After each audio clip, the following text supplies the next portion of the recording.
Compliance is a profession where people work tirelessly to make the world a better place. And there are hundreds of amazing and inspiring women who have helped the field develop into what it is today.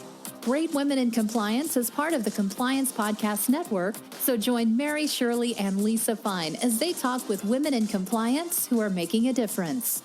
Welcome to the Great Women in Compliance podcast with Mary, Shirley, and Lisa Fine.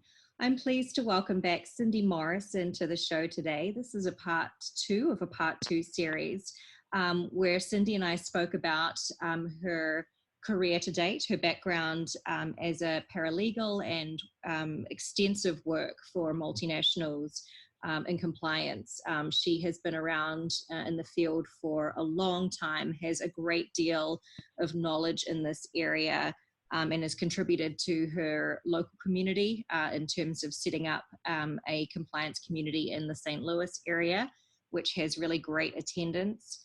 She is a series regular at the SCCE conferences and contributes heavily to the thought leadership at those. And so today we welcome back Cindy to share some of her thought leadership with us. And there's a topic that I wanted to talk with you about, Cindy. It's a big one for surprisingly many people. It was huge for me when I was younger and at different times in my career, including very, very recent times. And that's imposter syndrome. And it's the idea, for those of you who aren't familiar with it, that one considers herself or himself a fraud despite objective evidence to the contrary. So Cindy, I would love to hear your advice for someone who maybe right now is doubting their capability and the quality of their contribution in the workplace. What would you say to them, and how can we as colleagues to others best help prevent someone from falling into the trap of feeling like a fraud? I'll start with why I think, and I'm going to speak candidly about myself because this happens to me despite the fact that I've been doing compliance work and I've been certified for many years. But I believe why it happens is because often I still find myself explaining to individuals in my organization why I was hired, why we have to have a compliance program, what is the compliance program, what's the value of the compliance program. And if you think about, for example, I had a pretty tough investigation this summer that involved a senior leader in one of our organizations. And I felt by the time it was over, I almost felt like I was under investigation. And so my point is, it's natural for people to question, why are you here? Why do we have to have a compliance program? We're ethical. We practice everything with integrity. Why do I have to give you this information? Why do I have to take this training? And suddenly I think I start to question myself. I start to doubt myself, and it's like, no, I know what I'm doing. And by the way, I'll be honest with you. I believe the recent guidance has been extremely helpful. It's been very helpful for me. If you walk into my office today, you will see that I have it sectioned into 6 sections. And in, the very first section of the guidance, when they talk about what your program should have and that what they're going to be looking for, I was able to divide it up into 6 sections and then splinter it from there. And all I have to do is look to my left, and I can reassure myself that what I'm saying or doing or encouraging, we're in the business of selling and marketing. And I guess you start to doubt yourself when you feel like no one wants to buy your pots and pans. Especially after we've been doing it for so long, right? Like, did you not hear me the first time? Did I not persuade you well enough? Well, and the thing is that, so this is the 3rd multinational organization I've worked for. And even though, yes, like for example, when I went to Post Holdings, they had a code of conduct. They had a speak up line. But when we're going in and helping them formalize and basically be able to pull the whole story together and figure out if there are any gaps and then fill those gaps, it's, you're building. And so you kind of almost have the inspector, like checking in and like, or you have then the general contractor wanting to change something, and our role is to stay focused. And I guess, for myself, how it's interesting how life is. So recently I was questioning myself again, and I had a person reach out to me. I've had two people reach out to me in the last 2 weeks who are interested in getting into this profession, and how do they get into the profession. And as I start talking about my story, my evolution, and talking about, through the elements, the steps I've taken, the strategy I have for the next couple of years, it's like, I guess what I'm trying to say is, when I'm talking uninterrupted with a million questions, I'm very confident in my capabilities. It's staying confident when you have senior leaders questioning what you're doing, or auditors questioning why, or, employees questioning. Or, for example, I don't know if this has ever happened to you, but I've gone out and trained. I train a lot. We do a blended learning. So we do some e-learning and we do some classroom training. We try to get to our middle managers so we don't have that muddle in the middle. Right. Anyway, I'll just give you one quick example. I was doing some training a year ago, and it was on harassment and discrimination. And 2 weeks later, our Speak Up line, we get a report on our Speak Up line, and a manager who was in my training session had chastised an employee via text and quoted the Bible. And we had just spent time on religious harassment. Oh, wow. And I was like, is anyone listening to me? Do I know what I'm talking about? So I don't know that it's a bad thing. I think, because I never want to assume I know all the answers, but I just think it's a symptom of what we do, in that we will question ourselves from time to time. Well, I think it's amazing that if Cindy Morrison, of all people, is feeling imposter syndrome from time to time, then Mary Shirley can feel a little bit better about feeling it herself. So thank you for for being so open about that, because it comes as a surprise to me, someone who is so well held together, such as yourself, so experienced, so knowledgeable, and really is, top shelf for compliance professionals. If it happens to you, then I hope that anyone listening will feel a lot more comfortable about the times when it might be happening to them. Again, we're not alone.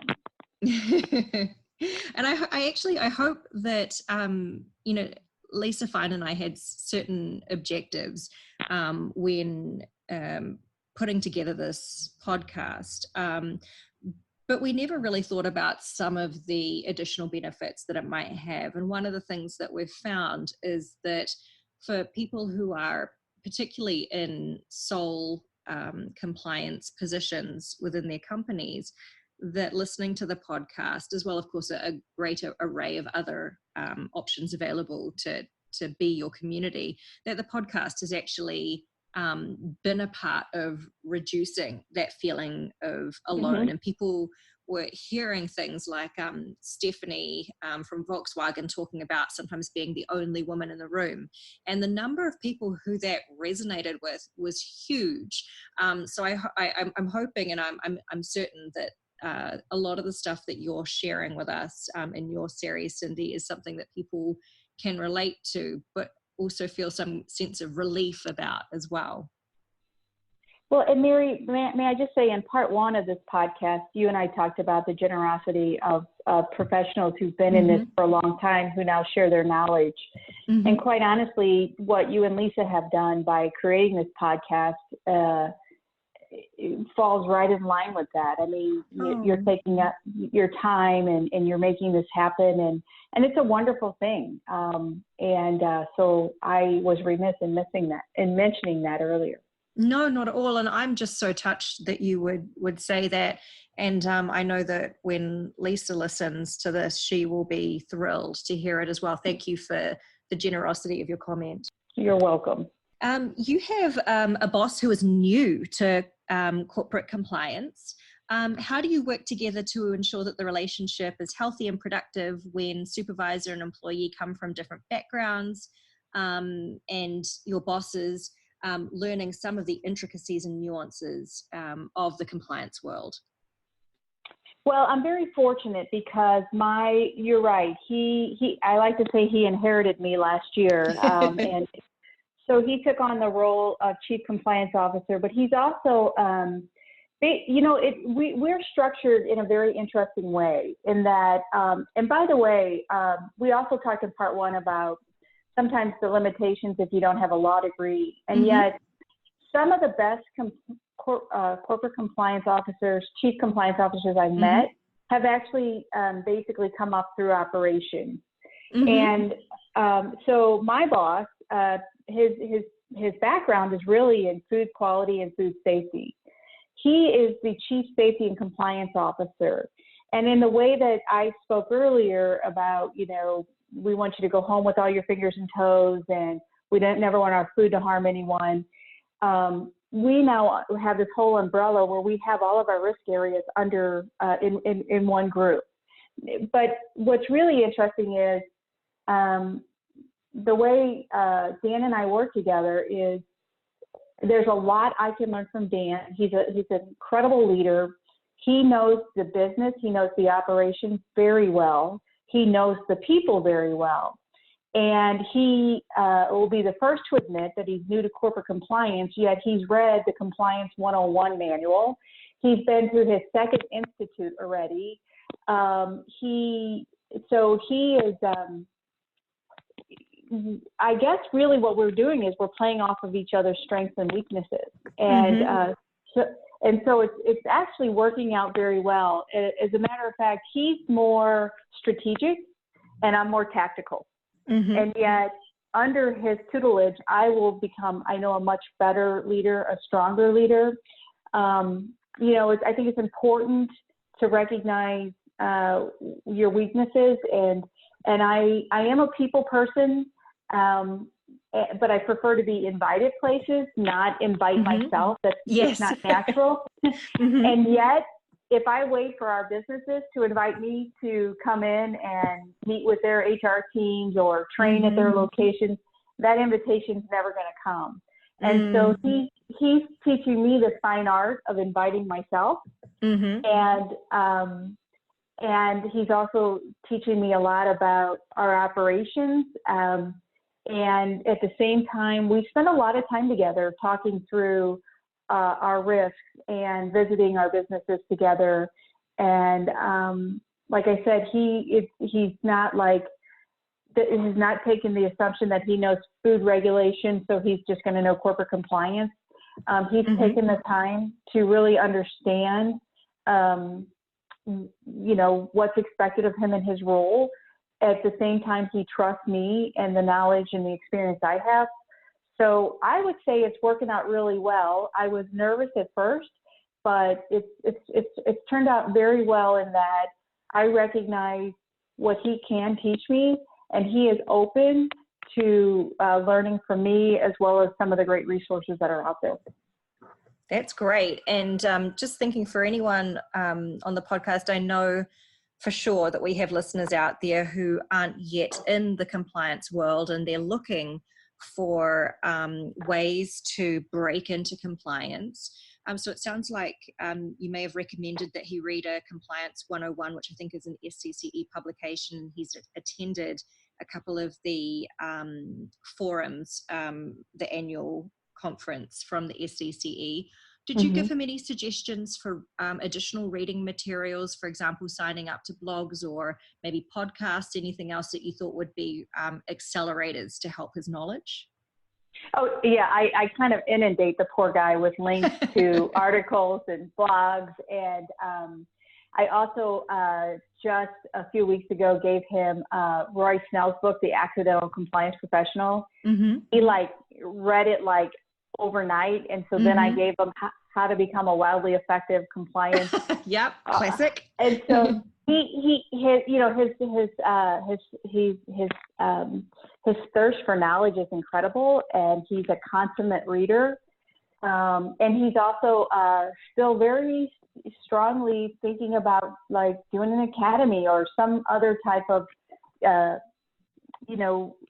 compliance training, learning. And he is now a proud member of our Compliance Association of St. Louis. So that's the other thing I have tried to do. For example, I don't resent that, like, when our chief compliance officer left last year, that they appointed Dan. I don't resent that at all. I love the day-to-day. I love the tactical part of what I do. And I've made it a point of introducing Dan to other chief compliance officers in St. Louis so that he has that resource. Yeah, that's great. And, they've already got you, Cindy. So if there are additional knowledge areas that he has and contribute to with his strengths whilst he's learning about compliance, I think that's fantastic, right? It seems like there's a really beautiful balance between, as you mentioned, you complementing each other. So you're covering each other's gaps and therefore making an excellent team. Yes. And there was one thing that I wanted to follow up on that you mentioned. So I've mentioned this multiple times on the podcast, but again, it's very true. I am an introvert through and through, and so the idea of inviting myself to business things, kind of inserting myself, if you will, it doesn't really come naturally to me. So how did your boss share with you, or how did he teach you more about being more effective at that? Well, the expectation is that I'm doing a good job, and that I also know it's really important to build those relationships. And so I guess the short answer of that is I don't think it was an option. So his expectation was that I was visiting the corporate headquarters as well as our operation locations. So Post Holdings, as a holding company, we own 6 different business units. That's how we refer to them. And all those business units may own other companies. And so in my world, there are 7 CEOs, there are 7 HR departments, 7 executive leadership teams. And so communication is incredibly important.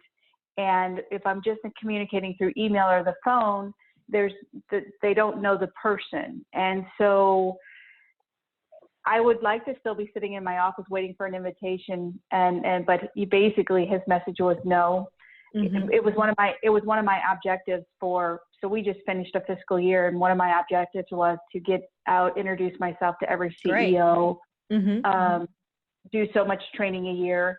But he also helps make some of that happen. So for example, we attend our annual planning meeting where all of our leadership is there, and he opens doors as well as he expects me to open some doors myself. So basically, I just had to swallow my fear, pick up the phone, and say I was coming. Well, that's great. And what I'm hearing or assuming from this is that he also makes sure that you have the resources, and in this case, i.e. the budget, to be able to get out there and do some palm pressing and get on the ground. Would that be fair to assume? Absolutely, it's fair to assume. I get the resources from him. The other thing I think that's very important to mention is this is not an easy profession to be in if you don't have an advocate. And while Dan might have been new to corporate compliance, this specific area, I, for a moment, would never doubt that Dan has my back. Not obviously if I go rogue, but I have his full support. And we also have our leadership's full support. So I can pick up the phone and talk to our CEO just like Dan can. It's never, I don't have to communicate through Dan. The expectation is that I'm communicating as well as Dan is communicating. Yeah, he sounds amazing. Yeah, he's a good guy. Will you tell us about a book that has changed the way you see things in the office and subsequently model your behavior, and how it has positively impacted on your professional and personal life? Oh, how long do we have? Just kidding. We have time. We have time. Go for it. So so the book that has had the most impact on me is The Four Agreements. It's by I'm Don Miguel Ruiz, Ruiz. What's interesting about this is, in passing, and again, in no way am I associated with the Society of Corporate Compliance and Education, other than the fact that I'm a member and I'm certified. However, I was having a conversation in passing with Greg Triguba at one of the annual institutes, and in one of the first years I went, Greg was a presenter. And this is a few years after the fact, and I happened to run into him, and I was telling him how much I enjoyed it. And I was able to be very specific about what he did during that presentation. And so anyway, somehow in the course of our conversation, he suggested that I read The Four Agreements. And I did. And I will tell you, it has profoundly impacted me personally and professionally. And I actually wear a bracelet that has the Four Agreements on it. And they are... The first is be impeccable with your word. And so it's easy to think that's about, being truthful. But it's also about not gossiping. And if I think about our role as compliance professionals, again, I don't ever want to rob anyone of their dignity or someone's respect. So I take the confidentiality that's required of us very seriously. And also, I think our words can be as large of a weapon as some of the most destructive weapons we have. We see that with our employees. It's potential in each of us as individuals. So that was easy. But the thing about the Four Agreements is, and I'm going to try to wrap this into like when we're out and we're training employees, or we're talking about corporate compliance. Think about, here's my example. I have 4 siblings. There are 5 of us. I'm the middle child, and same house, same parents, same rules. How did we all turn out differently? Well, while we're receiving the same information, we're processing it based on our disposition, and each of us are born with a certain disposition. So you think about your employees. You have hundreds of them in some locations, walking into the door. And suddenly we expect them all to behave the same. And yet we're bringing stuff in, messages that we've received throughout our life. And everyone has burdens, they have things on their mind, and they're bringing that into the door.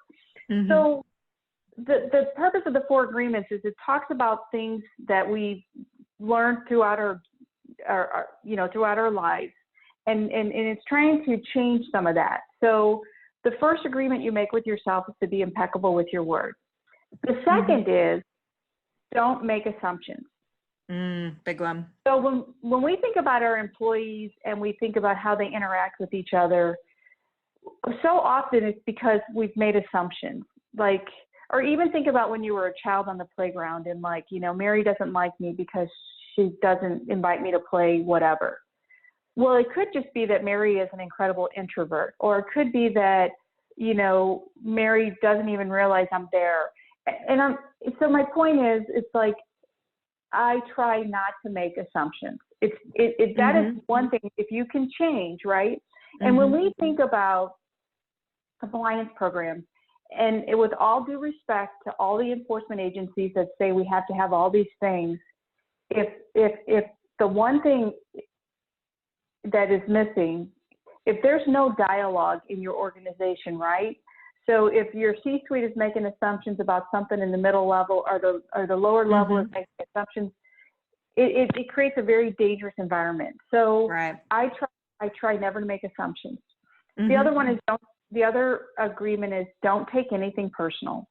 So in the same way that we may say something negative to someone, even if I say something positive like, oh, I really like your coat. It simply means I like your coat. It shouldn't matter what I think. And that kind of goes back to what we were talking about the imposter thing, right? If we know we're doing the right thing, if we're taking the next right step and we're not intentionally trying to hurt someone, it's good, right? So don't take anything personal. And the last agreement, and the last agreement is always do your best. But the most important thing to remember with that is my best today will look different than my best tomorrow. And it's definitely different than it was yesterday. So I know it's interesting, but I will tell you it was so profound that I actually, there's like a workbook that goes along with it, or it's like a partner book, and it's a shorter version. And I often look at that because I feel like if I can at least half the time get some of those 4 agreements right, I'm going to have a better day. I'll be a better professional. I'll be a better person. So it was probably it was the most impactful book I've ever read. That's wonderful. And Cindy, you're so influential to me. I have such a great deal of respect for you that I instantly bought that book after you recommended it to me, and I read it fairly soon thereafter. I think I was like you. Flight's a fantastic time for looking through readings. I otherwise see them as dead time unless there's something showing on the movies that I really want to watch.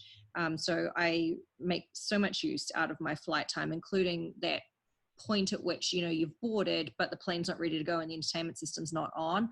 I just do so much texting and leaving voice messages in that time, and I'm super productive.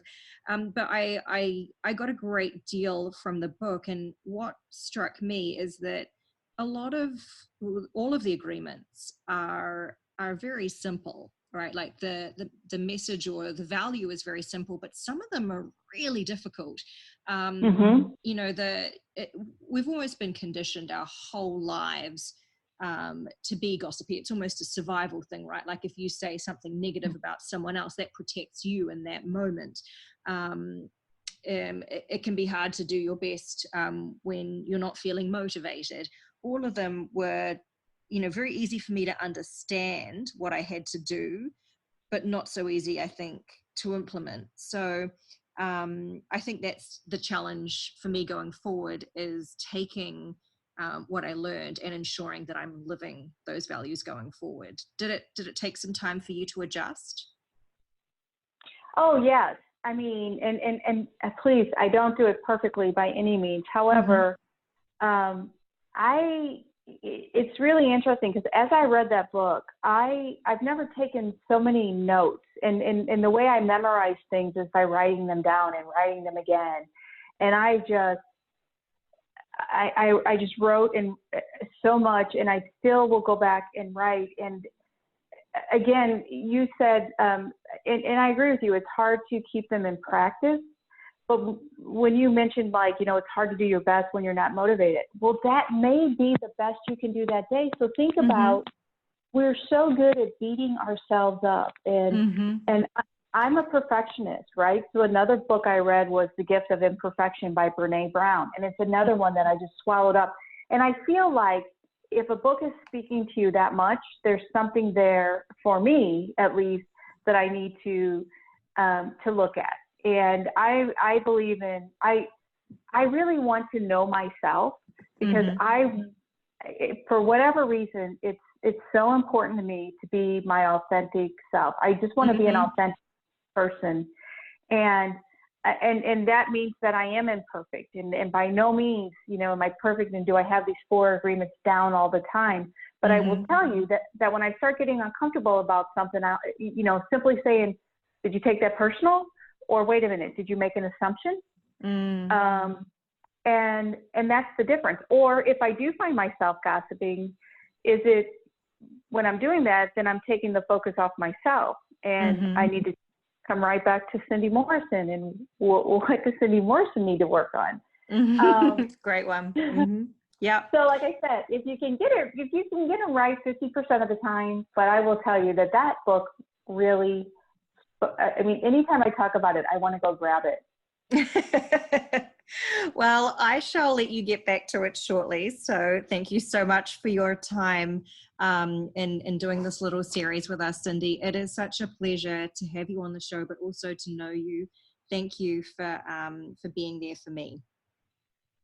Thank you, Mary. It's just so easy to talk to you, and I'm just so grateful that our professions have connected us. Absolutely. So to wrap up today's show, everyone, I wanted to touch a little more on imposter syndrome for a moment. A lot of the readings that are available on the intranet are often to do with what are the things that you can do to help combat your own imposter syndrome. But I want to set you a small challenge, hopefully a very tiny wick movement that will have some positive ripples. So often in life, we see fantastic people who are outperforming day to day. They constantly do a good job, or they've done a project and pulled it off, and you think, well, that was such a feat. I'm sure they know that. But the reality is we just never know what people are thinking on the inside. So I'm going to ask you to identify someone in your lives for the next 7 days. And I know you might not be at work for 7 days in a row, but you're going to be interacting with people during your weekend who are doing their job. And I want you to take a moment to tell them about something that you really admire about how they do their job, an accomplishment that you think is awesome and needs to be brought to their attention, something that lifts someone up and makes them feel really good about themselves. So hopefully together we can impact the lives of people who may be struggling and going through a little bit of imposter syndrome now, because we know that it's hugely prolific and people sit there suffering silently from it. So if you'll do me that favor, I'd be most grateful. Thank you so much for listening. Thanks for joining us for this episode of Great Women in Compliance. We hope you'll join us in honoring the great women in the compliance field by subscribing to this podcast and leaving a review.